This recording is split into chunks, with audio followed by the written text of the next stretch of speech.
A onda da će doći ispred faksa, A vjerojatno. vjerojatno, Ispred dobro. te rampe. Di je ona rampa? Točno to. We don't need to stream back, right? Yes, we do. No, I mean, sorry, in the other room. No. Yeah. But why is not the camera not do working? Erasmus in Chile. Let's do it. Seriously? Yeah. The Erasmus we had with Fergoya. I just don't Daniel? know. Yeah.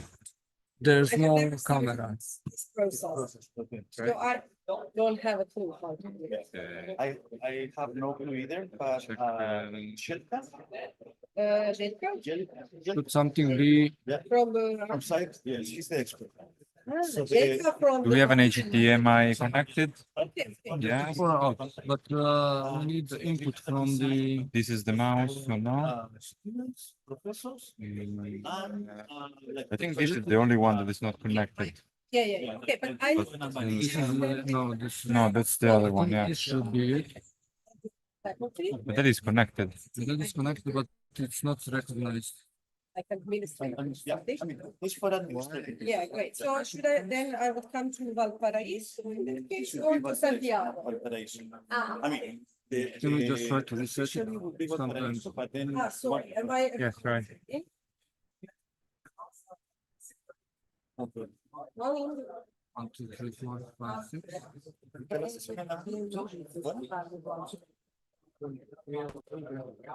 Rezi. No, yo dormí.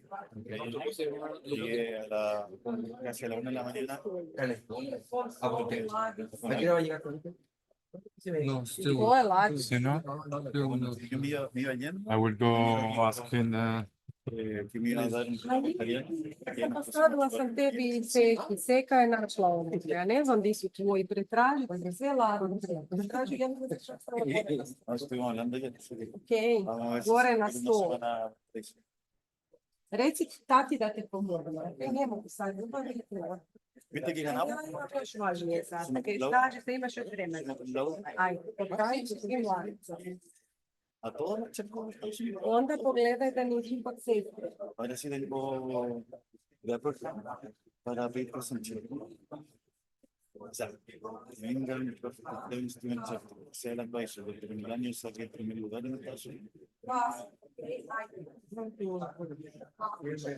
Jeste upravilo, Jeste upravilo malo. Što? Jesi je neko radio?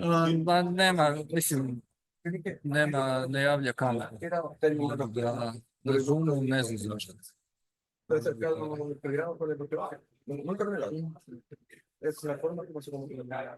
Možda ona seljačka resetira. Pa probali smo ovo, ali ne bi sad će doći ovaj tehničar. To je kad... Na to online, koliko god da se spremiš, 100 puta testiraš kad dođe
određeni uređaj koji ću vam instalirati, mogu ga skenirati, koji sam izvadio sa skladišta ili iz vozila. Skeniranjem u ovom se primjeru prepoznajem automatski u kojem se elementu radi, automatski ga evidentiram i skidam sa skladišta. Potvrđujem da je to taj uređaj, instaliram ga, skenam isto tako nekakav barkod, da bi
Qual era il problema?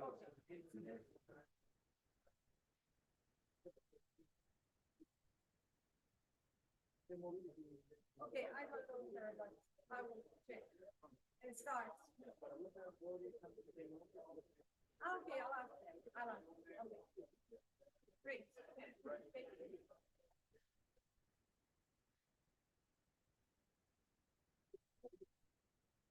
Oh, qui ci ho messo le mani, qualcuno ha toccato qualcosa, no? Qua dentro? No.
Invece quando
Prova.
They just don't have a good range very far up. So You told me.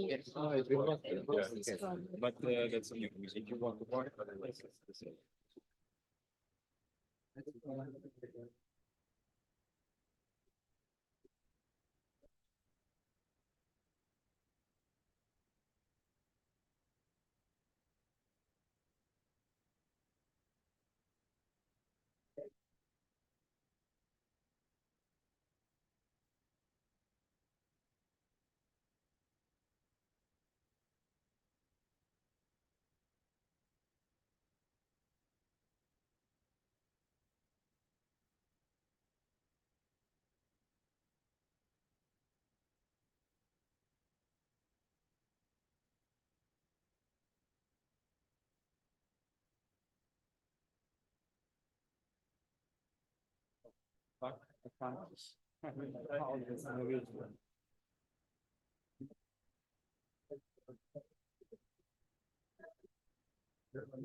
ovaj screen ne radi. this doesn't work. Right. That's not working. Thinking about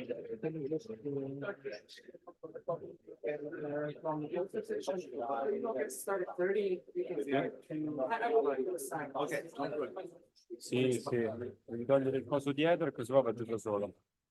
if he wants to stand here. No, I have to go in a every meeting. No. If he wants to stand here, Ah, I okay. can see that. Yeah. Ako hoćeš, ja sam ovo krenuo, ako hoćeš stajati tu s ove strane. Znači, ako što, tu ti je na ekranu, šta se tu je prezentacija na ekranu.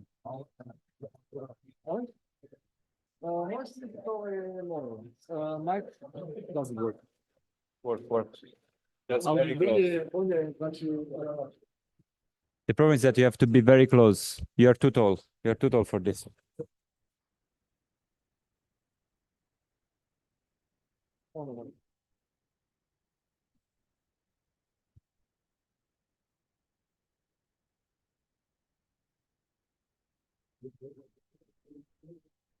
So I have a meeting now. Okay. I'm going up.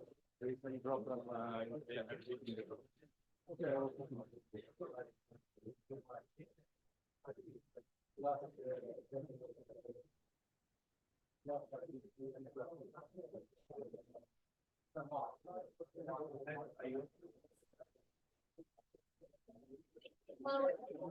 Test.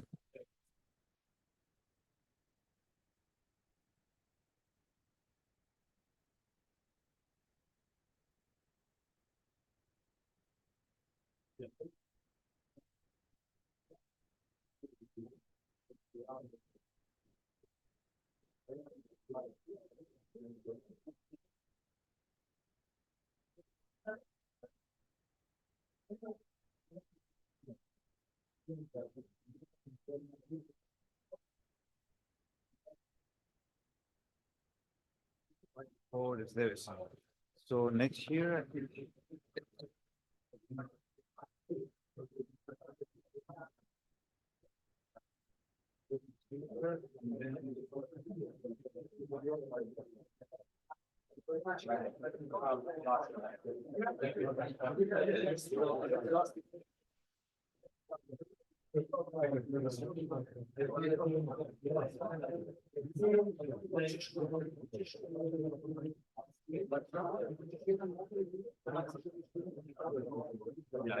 I get close.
Yeah, and as for the question, I mean, yeah, but if you have like a question in the discussion, you can go for like 5 more minutes.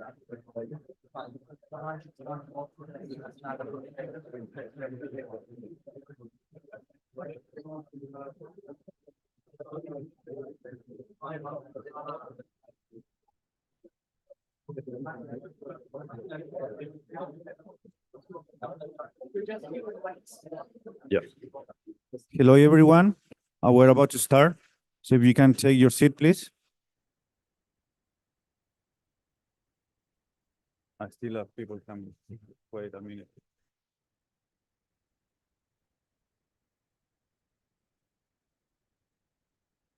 All right. Good morning, everyone. My name is Felipe Feijóo. I'll be chairing this session today.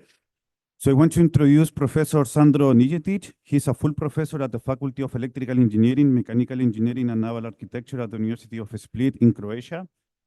His research is in the field of thermodynamics, energy efficiency in buildings, smart technologies, and renewable energy sources. He has worked on various projects related to the implementation of energy efficiency measures in public buildings funded by the United Nations Development Program. He has also been the head of several national research projects funded in Croatia. He served as a deputy minister in the Ministry of Construction and Spatial Planning in the Croatian government, and as the vice dean of research at the Faculty of Electrical Engineering, Mechanical Engineering, and Naval Architecture at the University of Split. He's also the editor-in-chief of the journal Energy Sources Part A, associate editor in the Journal of Cleaner Production, and associate editor of Solar Energy Journal. Professor Nijetic has published over 200 research and conference papers, as well as several techno-economic professional case studies, and has visited several research universities and educational institutions worldwide as a visiting researcher or visiting lecturer. He has organized over 30 special issues in various journals. He served as the editorial board member in various reputable international journals such as Energy and Buildings, Cleaner Technology, and Environmental Policy, among others. For his research work, he received several major awards, including the Croatian State Prize for the research in 2016 and 2021, as well as the Rector Prize for Research from the University of Split in 2018 and 2020. Based on the Stanford and Elsevier ranking list, he's among the top 2% of the world's top-cited scientists in 2018, 2020, 2021, and 2022 for a single year and overall career from 2021 onwards. Please join me in welcoming Professor Nijetic with a round of applause.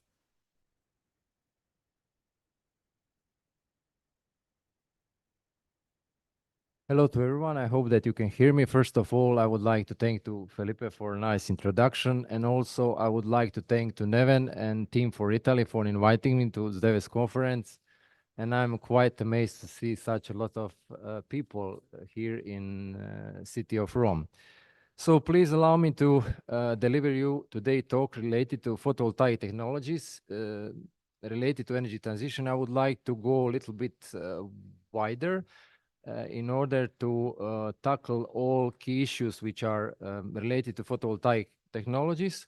But please give me just a brief introduction in some key issues that are bothering us. SDEWES is a well-known conference, very much focused on energy transition, and we all know that present, I would like to say, economic system is not is unsustainable because population is rising. No matter that we have some regions of the world that have drop in population, overall globally population is rising, energy demands are rising each year. We have some issues with resources utilization, and it will become more and more intense. And finally, we are all facing environmental issues. Because of all these things, energy transition is respond, and I would also like to change to highlight that change of bad habits is also response to be able to bridge all global issues. One of the key problems is that nowadays population is becoming, as I said, more and more intense, especially in the cities. Cities are becoming dense populated. We have problem with infrastructure, energy supply, life quality, security. Croatia is facing also big problems with tourism, especially in islands. When during the winter period you have maybe population 1,000, 1,500 people, while during the summer period you have 60,000 people on the island, and we have problem with infrastructure and also with energy supply, sometimes also problem with water supply. Finally, we have been developing quite fast, and this fast and unbalanced economic development has got a specific price that we are now paying, and it is reflected in environmental issues, climate change, waste issue, pollution. I'm not able to remember.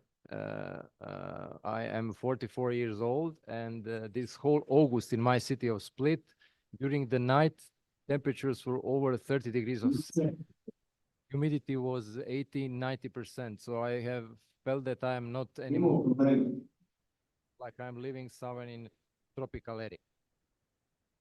When speaking about energy transition, we have 4 issues I think that should be carefully analyzed and considered. First of all, you need to have political will. I was deputy minister, so I know how it was not easy to convince other colleagues because I came from engineering. I'm university professor, so you know, engineers, we all want to set some problems. We would like to discuss what are the methods and finally some deadlines for solutions. But on the other side, and unfortunately, when you are speaking with typical people who are coming for political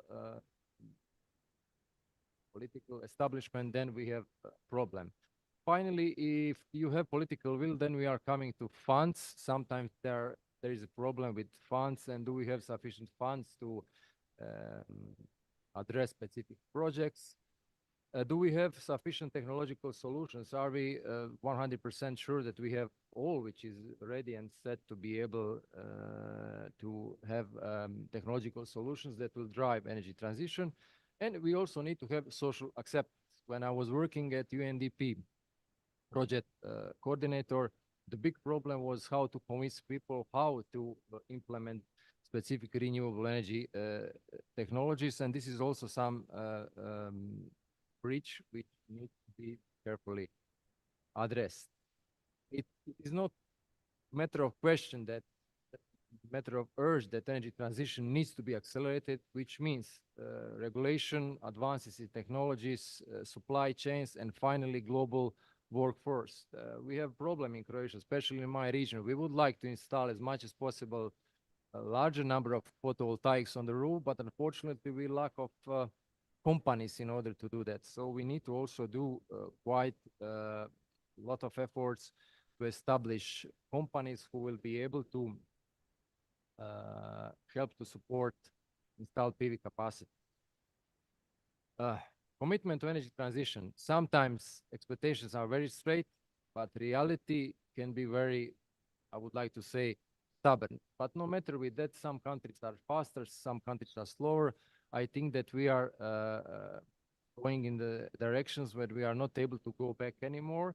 And in any case, we should avoid later global actions because the climate will not wait for us. And I think that we are all aware of it.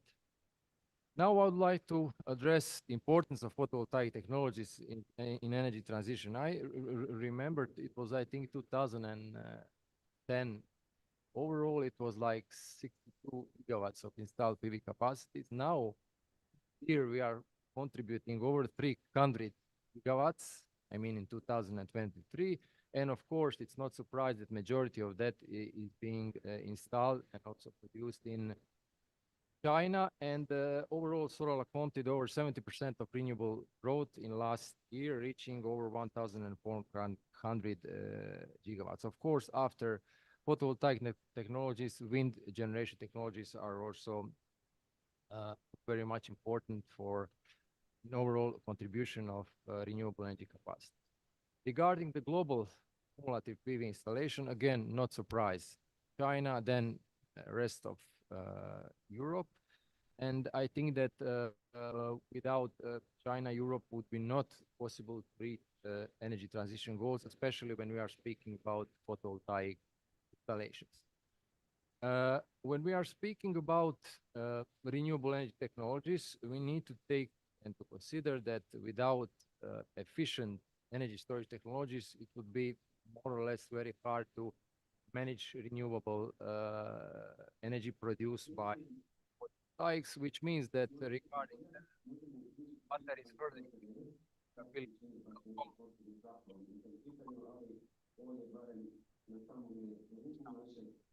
because time to environmental stability regarding production or production capacity should find materials. Sometimes we have problems with high they cost of energy.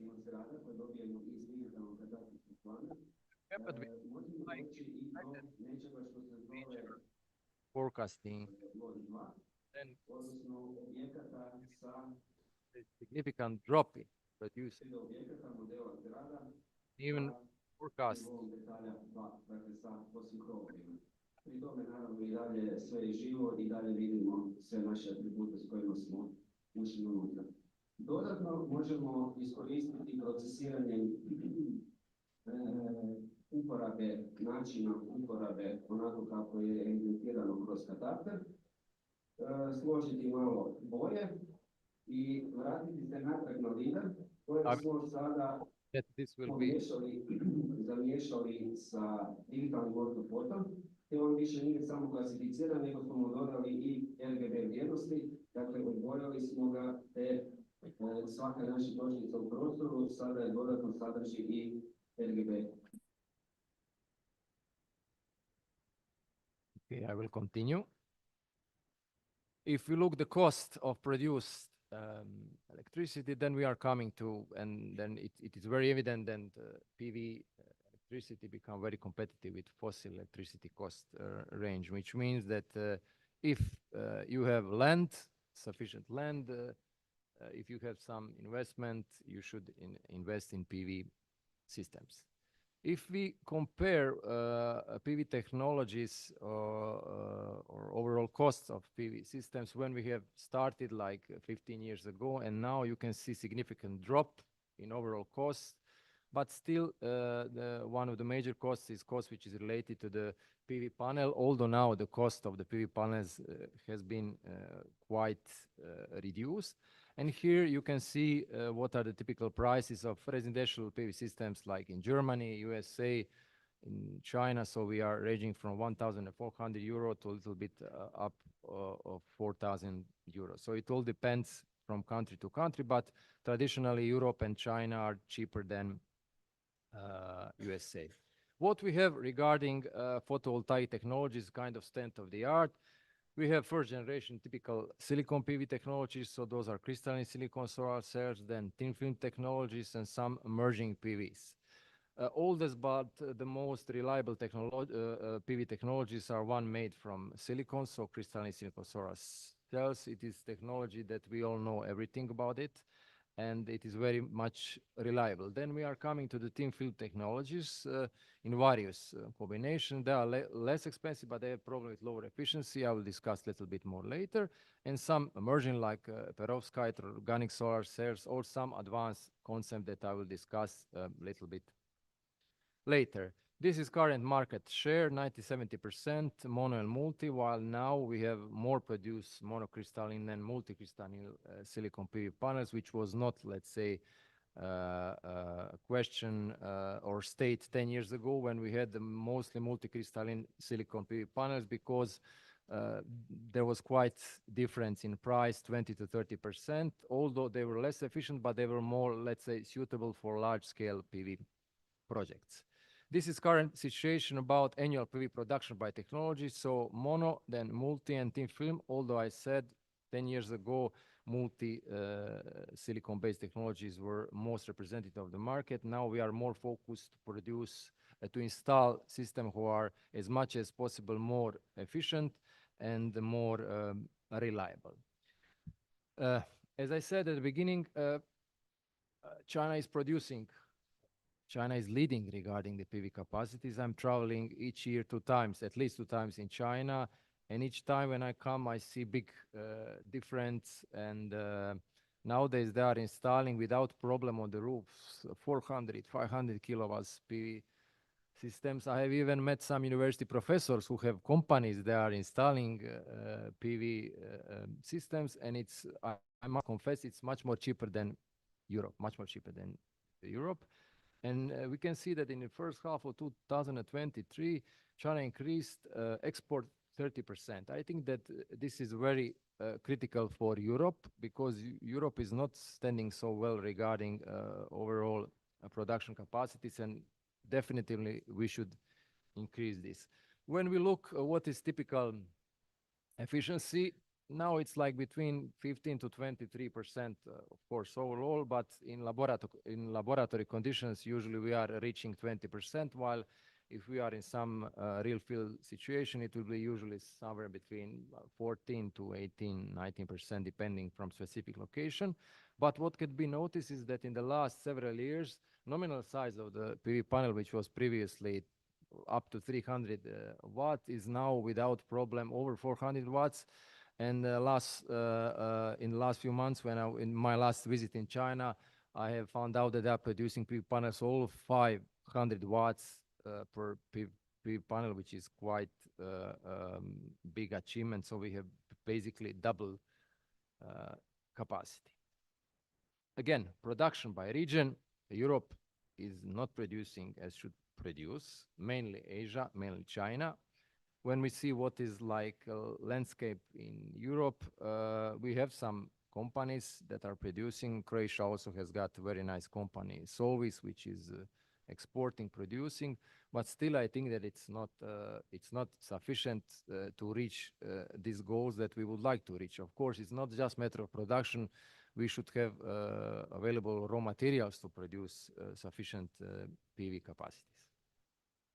Let's speak about PV technologies to address some advantages or some characteristics. Monocrystalline are nowadays the most used. They are more expensive when compared to multicrystalline, but they are most used nowadays. They are more efficient, usually up to 20%. As I said, if you would like to go over 20%, then usually laboratory conditions, they have better efficiency, requires less space. But on the other side, they are more expensive because they have larger amount of wasted silicon during the production process. And they are less sensitive on temperature, on efficiency degradation during the period of elevated operating temperature, which is something which also needs to be considered because it is affecting overall PV system performance. Multicrystalline silicon PV panels, I said before, they were used quite frequently in the big PV systems. Now they are used less because they are less efficient, which means that they require more space. They are simple to produce and they are cheaper, but on the other side, they are most sensitive to the degradation of efficiency during elevated temperature, which is usually between 0.4 to 0.6% per degrees of Celsius. Steel film technologies, they are very nice because they are flexible. We can apply them on different curved geometries, which is sometimes target. You know, it is very easy when you have flat PV panel. But then on the other side, you have a limit because you can only put it on the flat surface. While if you have curved geometries, like as it is presented on these pictures, then you can apply thin film technologies. But they have quite low energy conversion efficiency. In realistic operation is usually below 10%. It's very simple to produce them. They have lowest impact on performance regarding the operating temperatures. But on the other side, they have high degradation, which means shortest warranty from producer. So I would like to say that selection of specific PV technology depends, of course, from your space constraints and funding options. This is some overview of thin film technologies. They had the peak during the 2006 and 10, but now it's like just less than 3% of the market in cadmium telluride or copper indium gallium selenide option.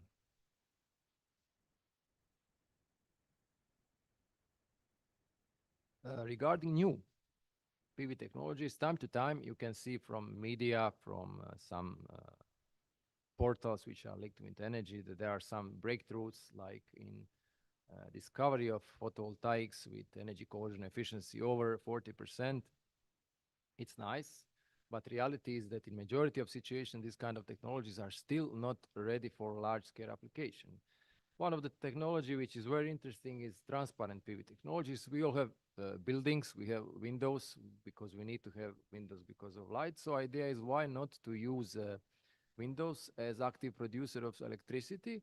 And this idea was born in USA. It was one very nice spin-off company. But the problem with transparent PV technology is quite low efficiency and high unit cost. I remember we had one case study several years ago for our university library. It's a building which is fully made of glass, like double skid facade. And I have made a contact with this company from USA to ask them some details and the student made a project with transparent PV panels. But when we have calculated LCOE, it was much more than LCOE from electricity from grid. So in those times, it wasn't reasonable to apply this technology. But from Australia, from Monash University, there are some signs that they have managed to increase energy conversion efficiency and come basically and become comparable with energy conversion efficiency from silicon PV panels, which means that they've managed to reach between 15 and 20% energy conversion efficiency. Now they are working how to apply this technology on the large scale. So this is something what is under investigation. We can also play with nanomaterials, nanoparallel solar cells to increase the band gap, to increase light capturing, light absorbance. But of course, the problem with nanopillar is high production or manufacturing cost and also toxicity. When you are working with nanomaterials, there are quite high demands, high safety standards, which needs to be very much carefully considered and taken into account. What is the latest and the most interesting is combination. A few years ago, I also had one lecture, and the idea was born to combine silicon and perovskite, and Fraunhofer has done this. 2024, they managed to produce PV panel, tandem PV module, reaching efficiency 25%. I was not able to find in which conditions they have reached 25%. But the fact is that they are now certifying this PV module in 2024, and they will start, idea is to start to produce this PV panel on large scale. And one interesting thing is that they managed to create new encapsulation process, which is very important from perovskite, because perovskite are very sensitive on temperature and they can degrade very fast. Perovskite solar cells, in the last few years, there was quite a big jump in energy conversion efficiency. Even now we have some increase, but the problem with them is some issues which are linked with this long-term stability, because temperature, unfortunately, is affecting performance. Because when you have PV panel, then you have this cycling, heating, cooling, which is, of course, affecting structure of material. Then there is a problem how to apply this technology on large scale. And finally, there are some environmental issues. Of course, I'm a fan of PVs, but I would also like to be aware that if we are using specific technology, especially if we have significant increase in capacities, we should think now to prevent later some environmental issues. So for perovskite, there is a use of organic solvent, toxic lead, which is now focus of the research community, how to produce perovskite without lead. The highest cell efficiency recorded, this is some very complex diagram in laboratory conditions. I would just like to say that multi-junction and perovskite are one that are reaching the highest efficiency, especially when you have concentrating solar cells. But on the other side, when you have concentrating solar cells, you have problem with heating, which means that you need to cool in order to be able to reach desired efficiency. So if we speak about those technologies that are on the market, that we are working with them and operating each day, still there are some issues. Overall high investment. This is something which is improving, I must confess, but you have, unfortunately, some countries when people don't have money to invest in PV systems, and this is a fact. This should be breached. Modest energy conversion efficiency, lower than 20%, but no matter with that, if you have land, why not to put PV systems? And of course, if we assume that we are on some specific location when we have sufficient solar characteristics. Usually there are issues with performance drop during elevated operating temperatures. I said before, above 50 degrees of Celsius, typical silicon PV panels are experiencing this performance drop. So if you have technology which is lower than 20% in energy conversion efficiency, this effect is also something which is affecting overall performance. Then performance drop during accumulated dirt. When I was visiting this big PV system, 4 kilowatt in China, it was completely covered with dirt. And this is especially a problem in big cities when you have dust pollution or particulate matters. This is something which is affecting. Sometimes problem with batteries, inverters. You know, people when they are installing PV systems, if they have batteries, you need to tell them that they will need to change batteries. They will need to change inverters in the lifetime. In some countries, complicated legislation. Croatia was very demanding 15, 20 years ago, but now things are getting much better. And sometimes if we don't have sufficient grid or infrastructure in the grid, we have problems with integration. But all these things can be breached. So what I would like to highlight is that we should work on efficiency improvement, further reducing the cost.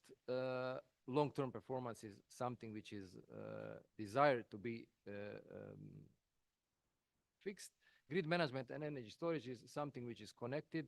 And I think that in this matter, the most important thing is how we can use smart technologies to make systems, PV systems as a whole, smart. And one of the key issues what I would like also to address is something which is linked with environmental impacts and recycling. Of course, I said that I'm a fan of PVs, but also we are not able to neglect that if we are installing now 300 gigawatts, if in 2050, I think that we will have 4,000, 5,000 gigawatts of installed PVs, we also need to think about waste. PV panels are not waste that you can just throw like this. It has some toxic substances, which means that it needs to be carefully managed. And if we look who will be the major contributors, it is not surprised that China is leading because of installed capacities and production, then USA, Japan, India, and Germany. Typical production process of PV, of photovoltaics, is a high energy demand process, and also it is requiring water consumption because silicon wafers needs to be polished with large quantity of the waters. We are using some toxic materials in production: cadmium, lead, arsenic, selenium, and also some specific processes, production processes, such as etching, doping, coating, are creating volatile compounds, greenhouse gases, and some acid gases. So what we can do?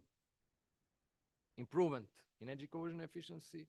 We should consider how to involve as much as possible renewable energy systems in production process and also water recycling process. This is must in the production of the PV processes.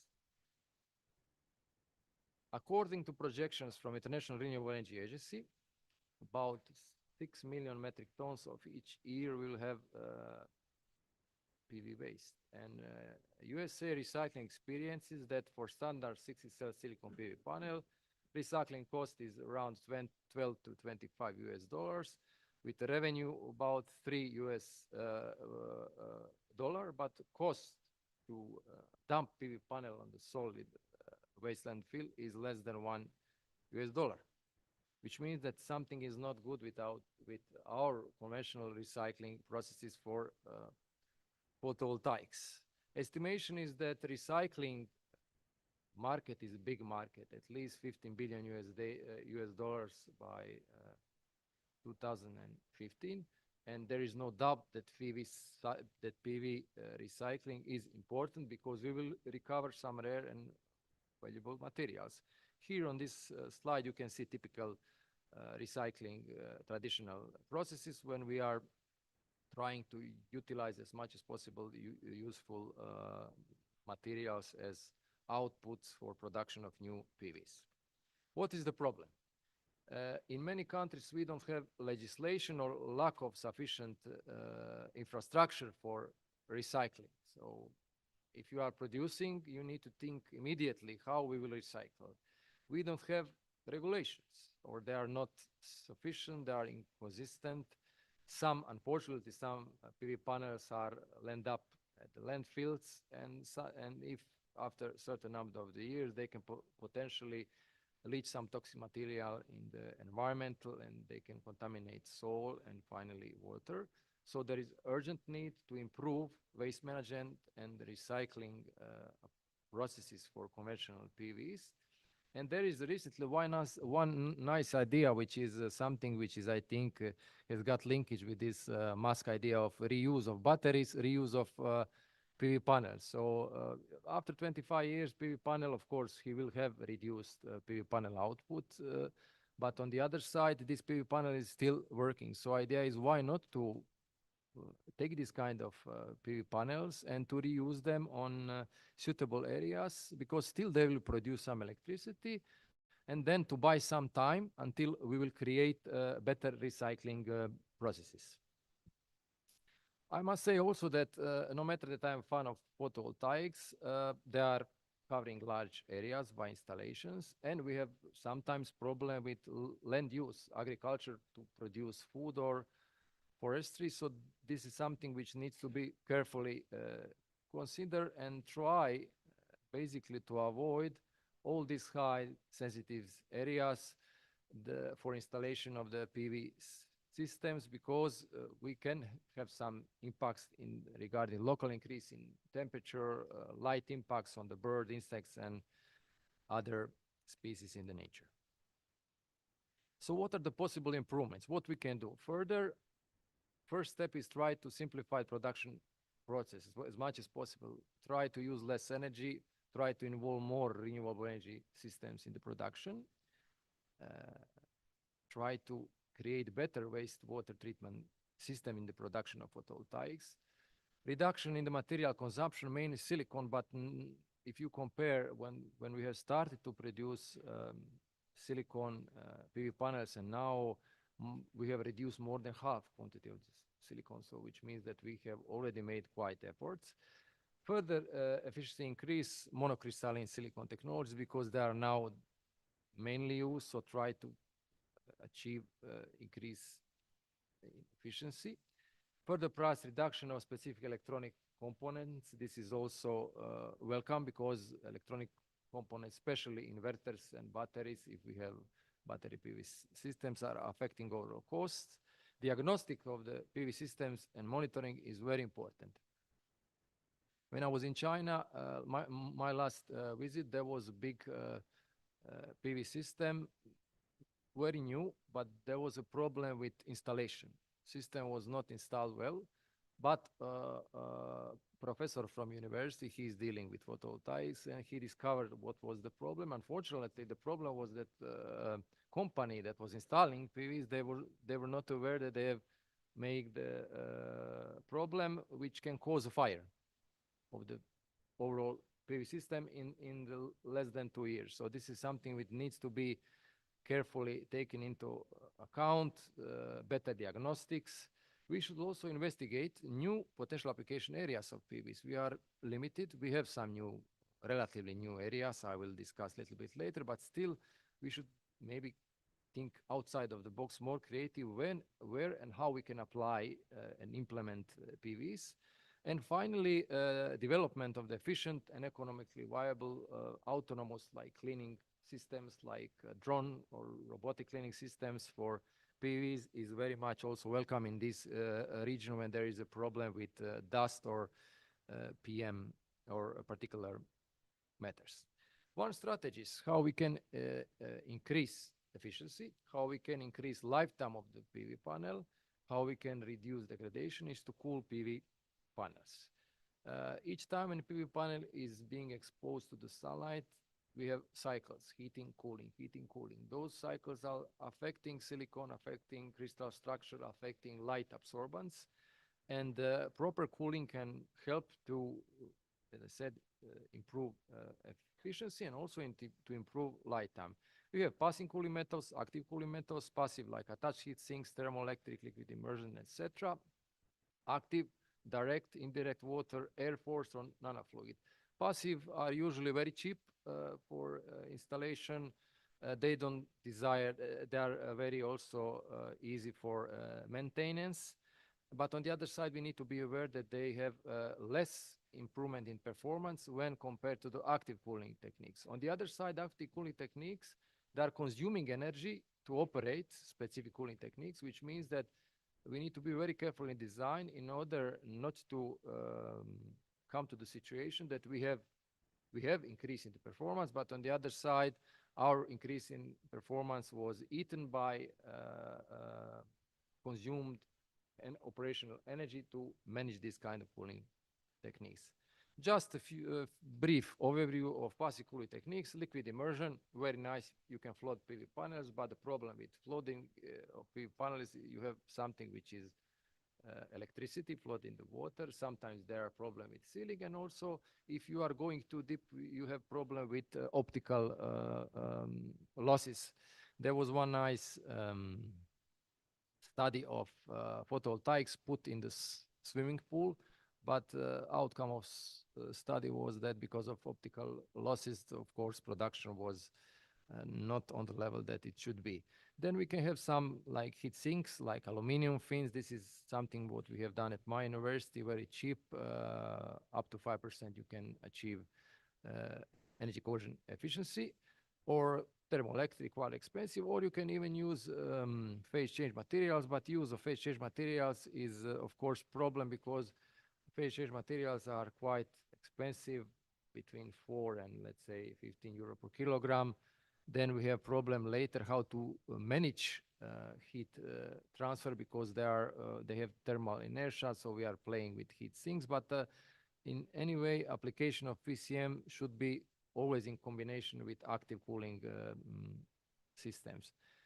So by passive cooling approach, we can also play with PV panels or try to change conventional architecture of the photovoltaic panels. We were doing this ideas to put some slits to increase heat convection. Or there was one study they put the holes, but of course you are affecting standard production process, which can cause increase in the cost. No matter if we summarize passive cooling techniques, let's say 3 to 15% performance improvement and around 5 to 20 degrees is reduction of the panel operating temperature. Active cooling approaches are of course more effective. Usually we are using water over the PV panel, front or even back side. It can be even done on a box. This middle PV panel was produced at the University of Catania. They have put polycarbonate box on the front surface of the PV panel, so it was like Italian product. Or we can use instead of water air, but of course it is much better to use water because water has got better thermal properties than air, and we have played with different kind of absorbers in order to increase performance. Usually when we are speaking about active cooling approaches, then we would like to use this waste heat from the PV panel as to preheat the water or to heat the water, and which is of course reasonable. We can even use the nanofluids. The problem with nanofluids is that, again, we are doing with toxic materials. It's not easy to produce nanofluid. There is a problem with also long-term stability of nanofluids because preparation process is later defining long-term stability.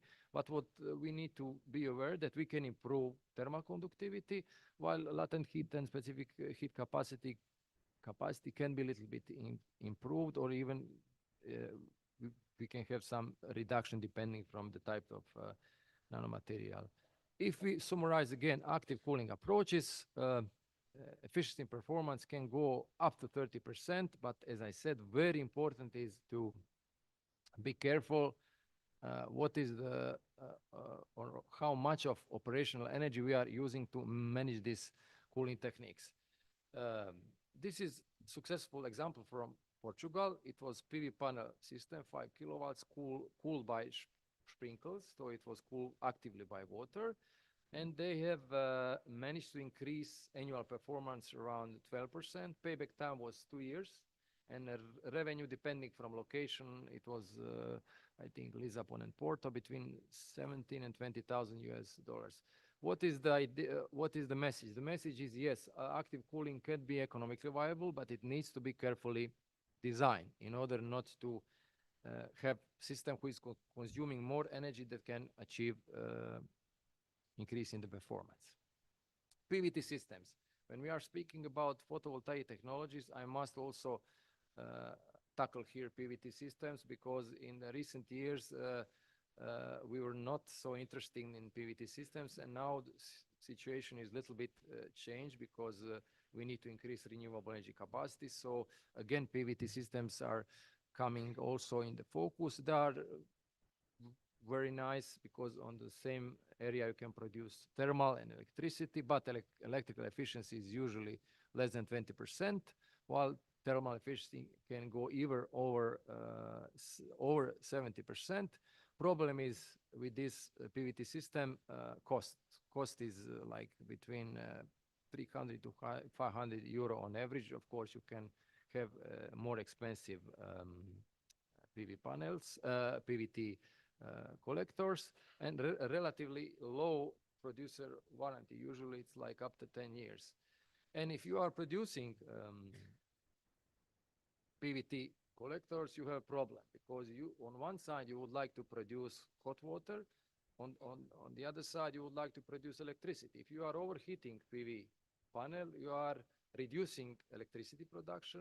And of course, if you are reducing temperature of the PV panel, you will produce more electricity, but you will have lower water temperature. So design of PVT panels is very important, and we have quite large application area from domestic hot water, process heat, drying, residential heating systems with concentration. CPVT, we can reach temperatures over 80 degrees of Celsius. The problem with the PVT systems is high unit cost of the PVT collector. So this is something where research community should be more focused. So how to produce more efficient PVT collector designs? When I say more efficient, then I mainly think about absorbers. So absorbers needs to be in the focus for specific application.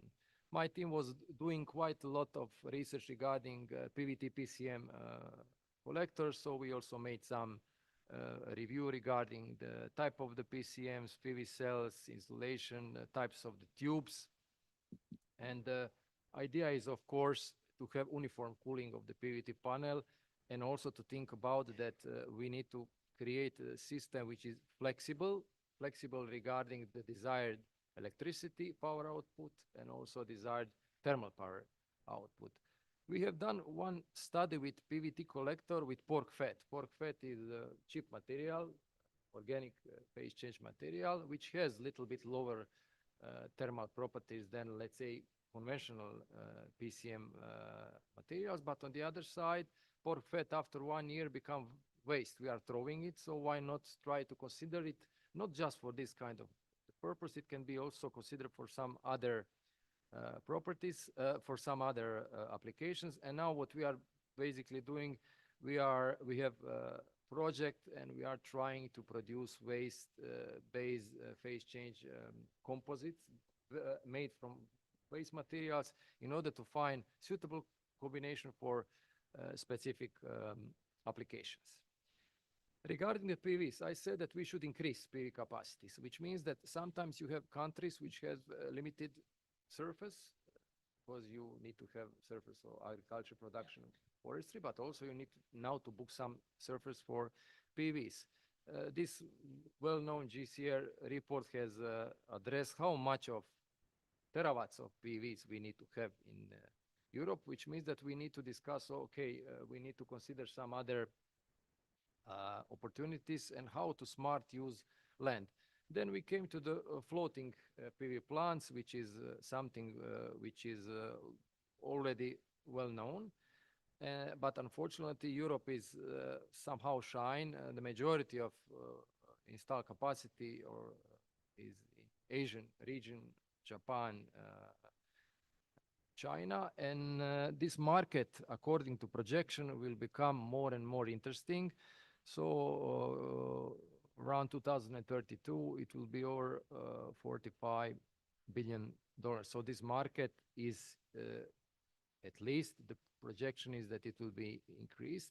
And why floating photovoltaics are good? Because they can increase cooling effect by evaporation, because evaporation is helping PV panels to release heat. They are reducing growth of alga. Reflectivity is also helping to increase performance. But on the other side, we have some problems with maintenance, especially if you are on the sea surface. It's not like in the lakes. Then we have problem with an environment, and also we have problem with a labor workforce who will manage this kind of the systems. Do we have some negative impacts of floating photovoltaic plants? Fraunhofer made one study very recently. It was floating PV system in Lake Mainwald in Germany. It's like a little bit over 700 kilowatts. And they have noticed that there is some impact on the water temperature, not so significant, but up to range to 5 meters. If you are going deeper, then we don't have significant impact of floating photovoltaic plants. But what they have noticed is that PV structure, especially if it is big one, is affecting wind flow over the lake. And it can cause locally increase in water temperature because, you know, like in my country, usually during the summer, we have very nice west wind, which is a natural blower, and it is cooling sea. Like in the case of photovoltaics, we should consider and we should make more investigation. This is also a very nice research topic, how PV systems are interacting with sea or with lake surface and how it is affecting cooling of the PVs. In any case, this is something that should be focused on the future research efforts. Another thing with photovoltaics is problem with sudden phenomena like typhoons. This is Yamakura Dam floating PV installation. You have seen this from the media, but we also must confess that this was abnormal with speeds, you know. What was the problem? Engineers had to make standard technical assumptions, and because of this, and because of lack of specific structural codes for floating photovoltaics, there was problem with anchorage, and they have failed, and then we had this problem. So this is also something which should be considered in the future, how to produce standards and how the standards would look like to prevent this kind of events, because we are not able to avoid them. Agrivoltaics are very interesting, again, new or relatively new application areas. Why? Because we can have very favorable microclimate effect on the crops. In this slide, you can see some crops, how shading is helping to increase productivity of the photovoltaics, or specific crop is increasing productivity of photovoltaics, which means better water management and finally improved economy. But there is one restriction. Restriction is that we can only use shade tolerant crops, because some crops are not able to be not exposed directly to the sun. There is a problem with maintenance.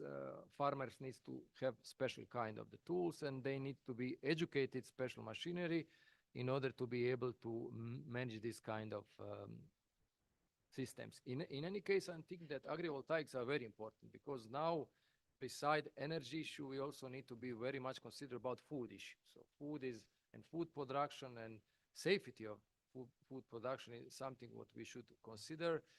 Croatia had damage in period 2013-2018, almost 2 billion euro due to climate change, droughts, ice hail, and there is evident decrease in yields of agricultural crops between 3 to 8% annually. This is a case of Croatia.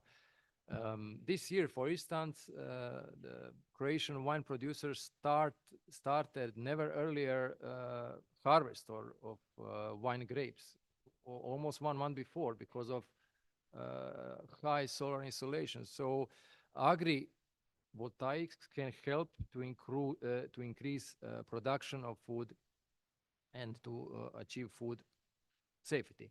Finally, again, I'm asking myself, because if I would eat tomorrow something that was grown up before below photovoltaics, do we have some climate, do we have some environmental impact of agrivoltaics?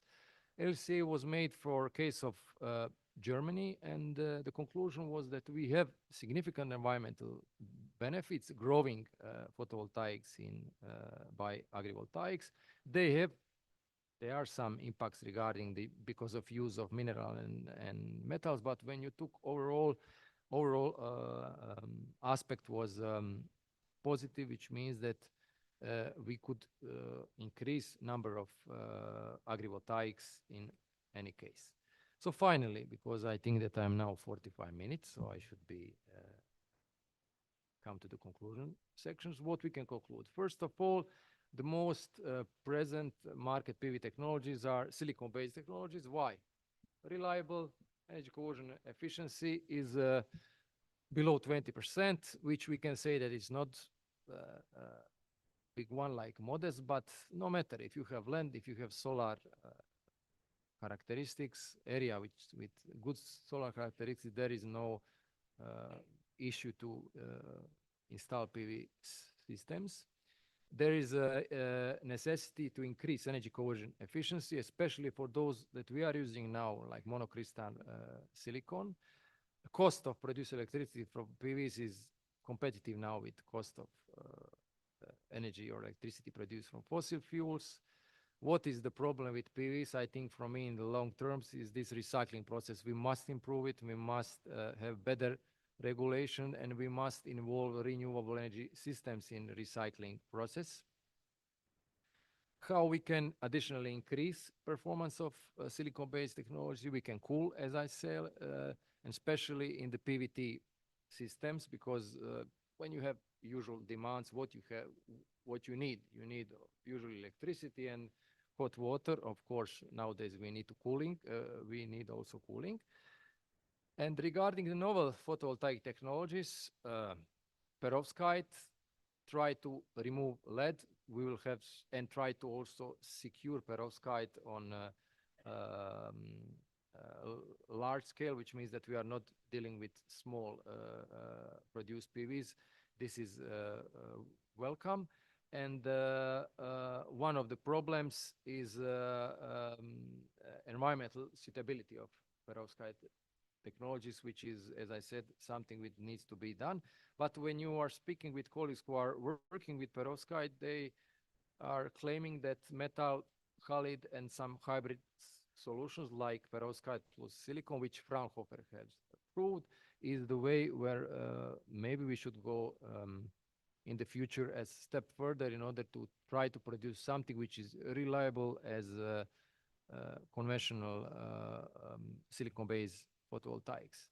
Further efforts, we should think outside of the box, above floating photovoltaics, above agri-photovoltaics, how we can find some new application areas for PVs. Regarding the floating photovoltaics, I have raised the question that more research efforts should be done to see what is interaction, just to know when we are applying over some lake, when there is some lake which is very sensitive regarding nature, to be sure that we will not cause long-term damage. Resilience to climate change of photovoltaics, something which needs to be considered, but not just photovoltaics. Recently there was a big typhoon in China, and you saw in this island that was affected, wind turbines was broken like peas. So this is something which should be also considered into account, how we can do and how we can secure resilience for our PV systems. And my final message is that EU, if EU would like to reach targets according to Paris Climate Agreement and also GCR targets, we need to produce, we need to increase production of the PV capacities, and also EU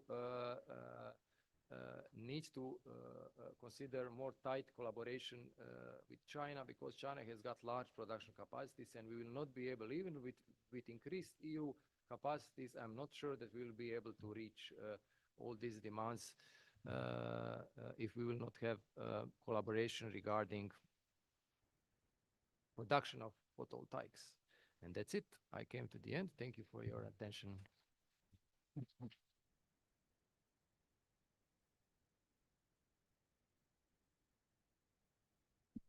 So we have time for a couple of questions. Professor Deutsch. Yeah, in the show, you have the...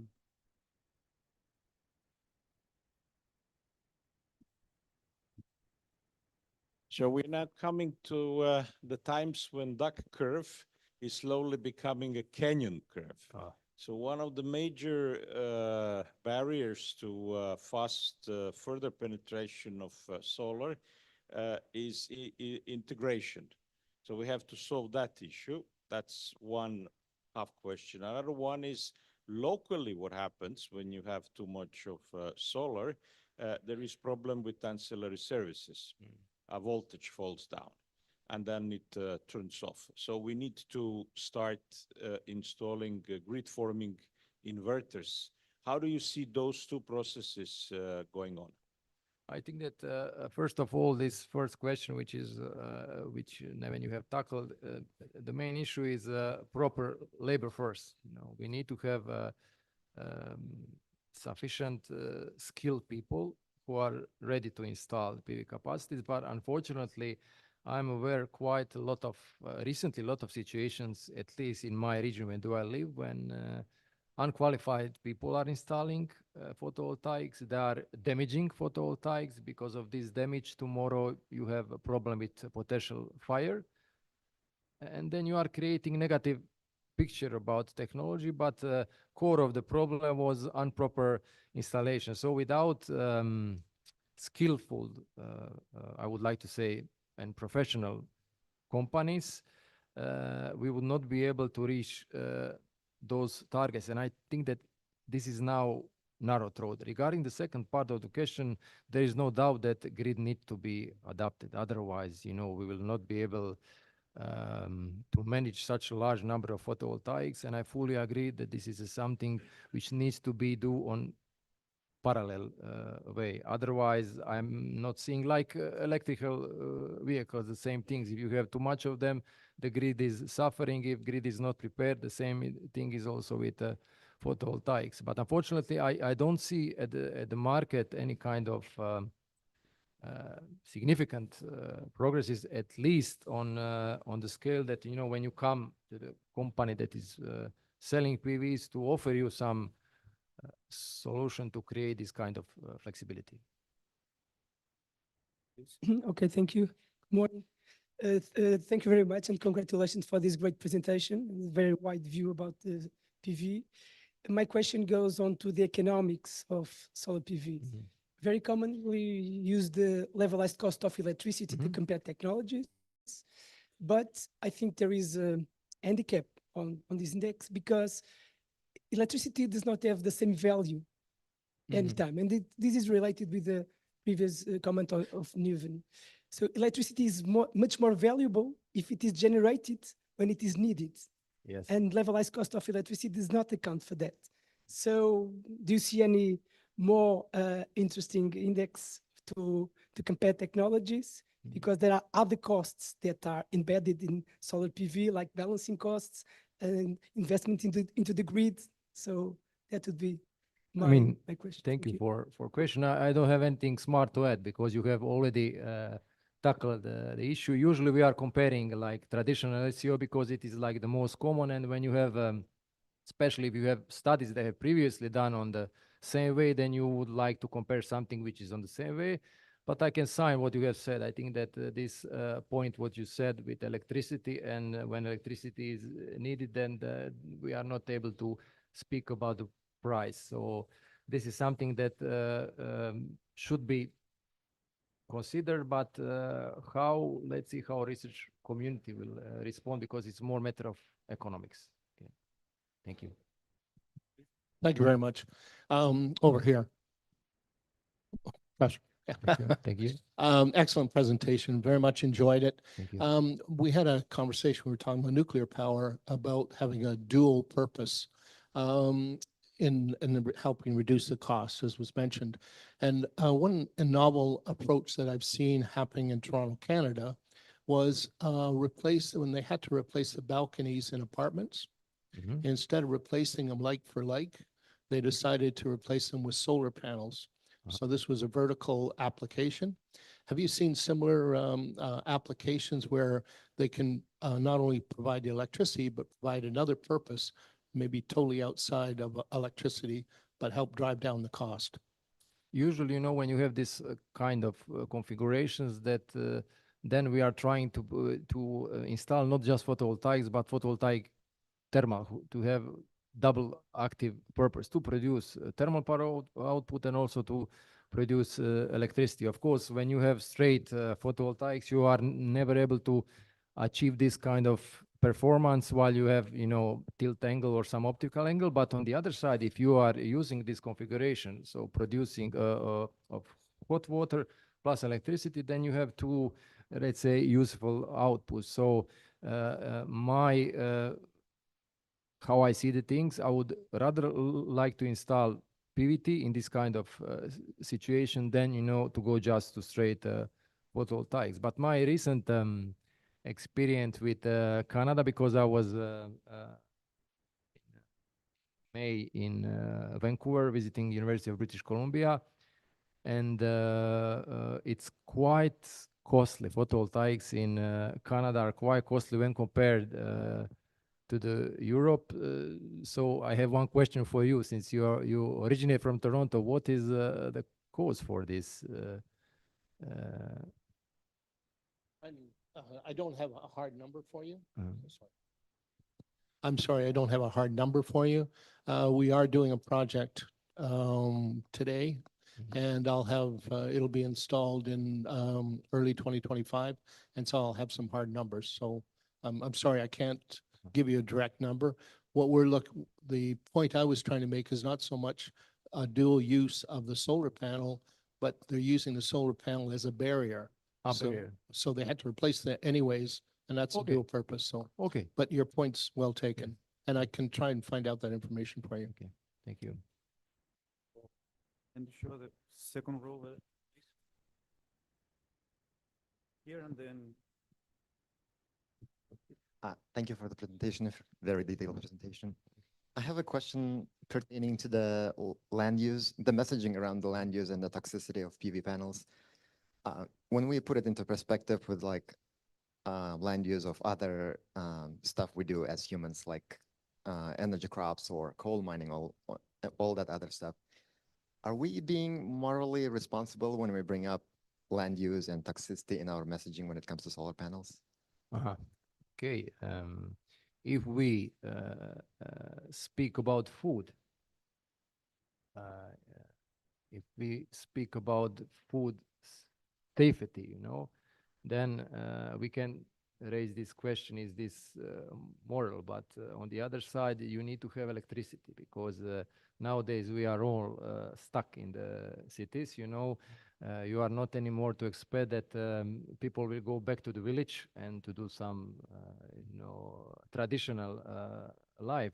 So this is something what I have raised as question on the way, that it needs to be considered and carefully taken into account. But at the end of the day, it depends from country to country. You know, each country has got specific production of specific food, so it is importing, so it needs to be balance. It's not easy to say if this is morally good, you know, or not. Like we can also speak about pork fat. You know, pork fat is food, but after 1 year it become waste. So it's something which is tricky to answer. Okay, but I think that we should not be so like strict. We should be very open. You know, each case is specific. Even a region of countries specific, and this is my message. Thank you. Here and then one final question back there. Thank you. This is Birol Kılkış from Turkey, Austin Technical University. Thank you.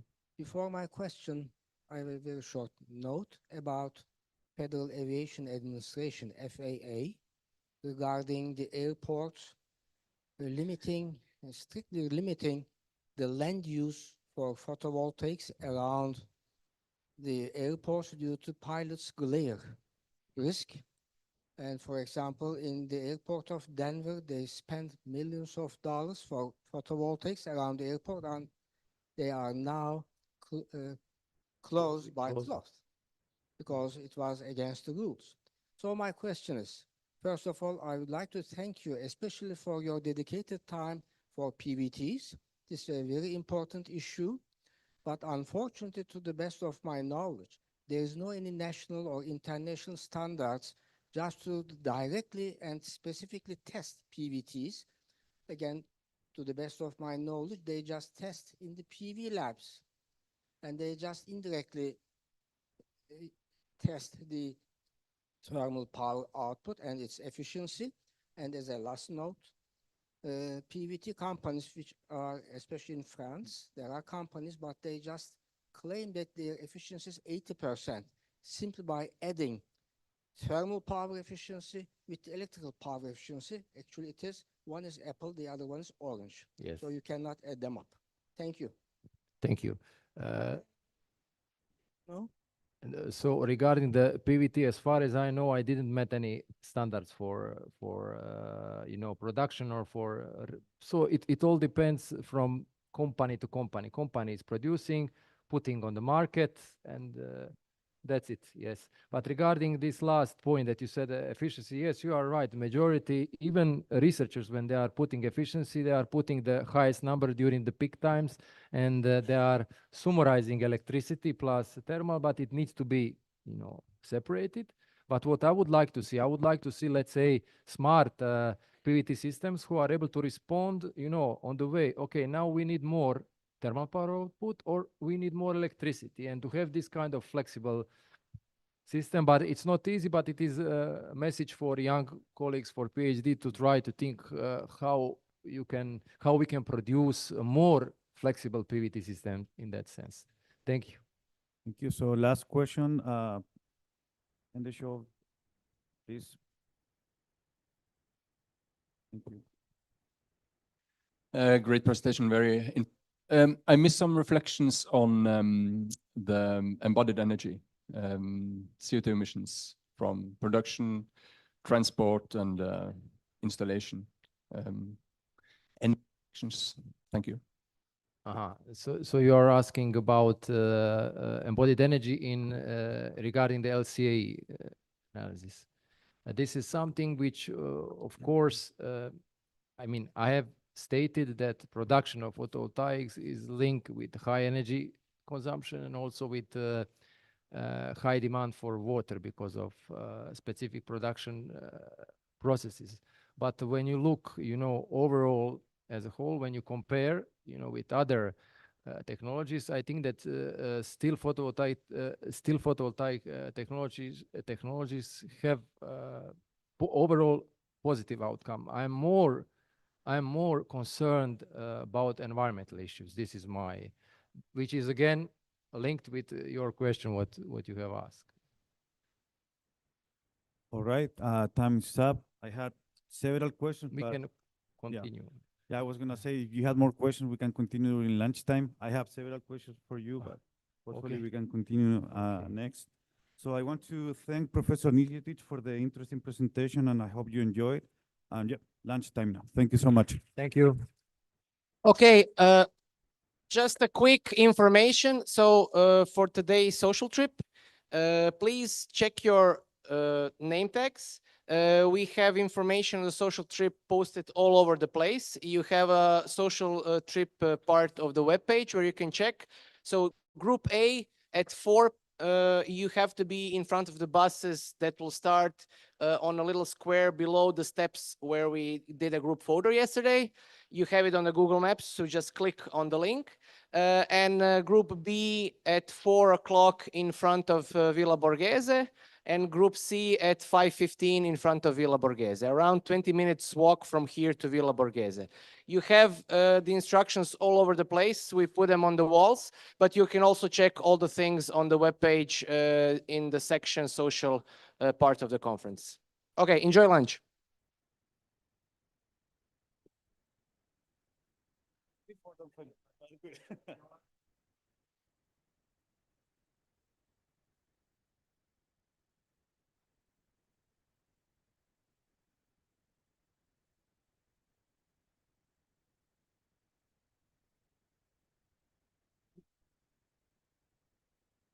Thank you, Nisho. Good job.